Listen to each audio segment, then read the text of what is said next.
अयोध्या, काशी, मथुरा, प्रयागराज, इन सभी से लेकर के केदारपुरी और बद्रीनाथ धाम से लेकर के हरिद्वार तक विकास की एक लंबी गाथा, विरासत को संरक्षित करते हुए जो आगे बढ़ रही है, यह एक नए भारत के निर्माण की वह गाथा है जिसको सैकड़ों वर्षों से, जिसका इंतजार वर्तमान पीढ़ी को था।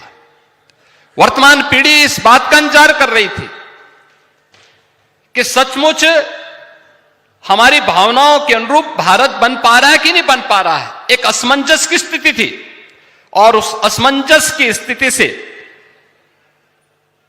उभारने का कार्य पिछले 11 वर्ष के अंदर हम सब ने इस चीज का एहसास किया है। जब हम भारत की बात करते हैं तो वास्तव में भारत एक भौगोलिक टुकड़ा मात्र नहीं है।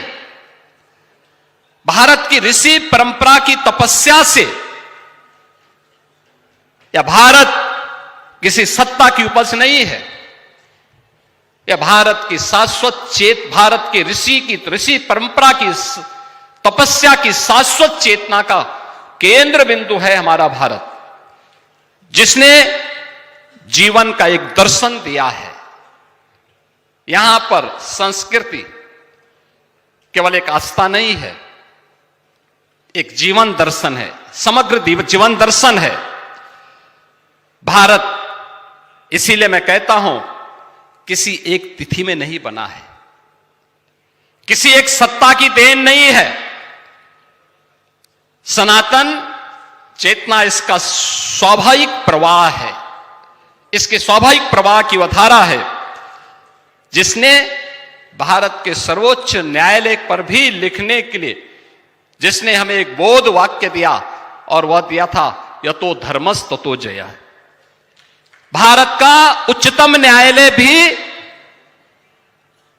इस मंत्र को अंगीकार करता है कि जहां धर्म है वही विजय है, और धर्म और विजय का यह शाश्वत स्वरूप हमें इस बात को हमेशा आभास कराता है, धर्म कभी कमजोर नहीं होता।